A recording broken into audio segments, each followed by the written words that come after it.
There will be one key difference between Reacher and its upcoming spin-off, and it could decide whether Prime's Neagley-centric story will succeed or fail.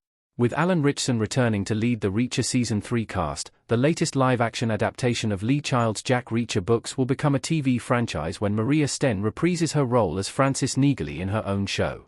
However, Sten and the rest of the Neagley cast will be tasked with exploring a unique corner of the fictitious, action-packed universe. Although Sten's presence in the Reacher Season 2 cast was faithful to the source material, as Neagley appears in the book on which the show's second run was based, her casting in Season 1 placed her in the events of a story in which she didn't originally feature. The confirmation of yet another return in Reacher Season 3 confirms that showrunner Nick Santora intends to continue making heavy use of Frances Neagley, even if it means turning a blind eye to the Lee Child books, and the spin-off compounds his affinity for the character in a really interesting way. Neagley's spin-off not being adapted from the books makes the story more unpredictable. Lee Child never included Neagley very much in his books. Child is fast approaching the 30-book mark in his Jack Reacher series, and so far, Neagley has appeared very little in the franchise's source material.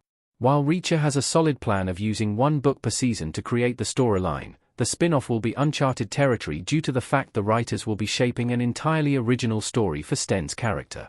As such, while those familiar with the books have been able to accurately predict certain events in Reacher so far, this will be impossible to do with Neagley. The increased usage of Neagley in the main show is one of the biggest deviations from Child's work so far. With Sten being required to lead the spin-off, it's becoming increasingly unlikely she'll continue to be Reacher's on-screen sidekick in the main show, at least, not for a while. So, although it'll be a shame that Neagley probably won't appear as regularly alongside Ritchson's titular character, her departure will at least result in the Reacher's return to a more faithful adaptation of the Lee Child books.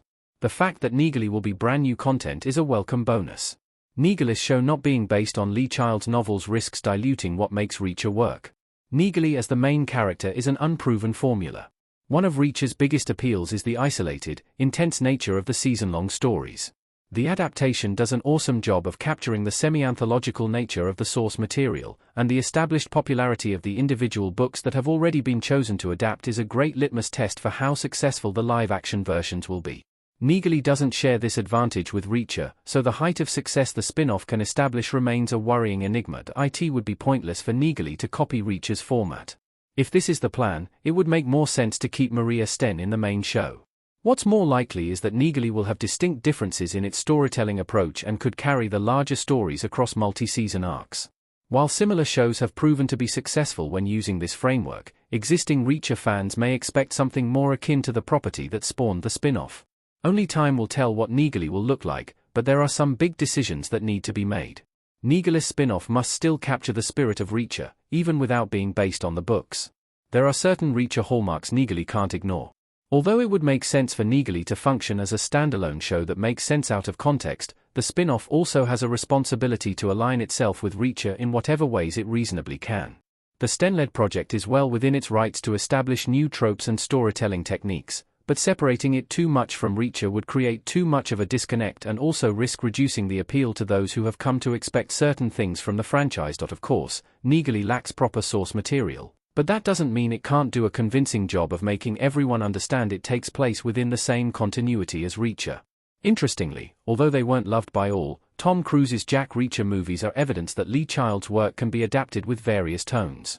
While Cruise's brief cross-section of the saga took the form of a relatively generic action franchise, Prime's version has adopted a notably grittier tone. So, Neagley will have choices to make when extending the Reacher universe, it just needs to make the right ones.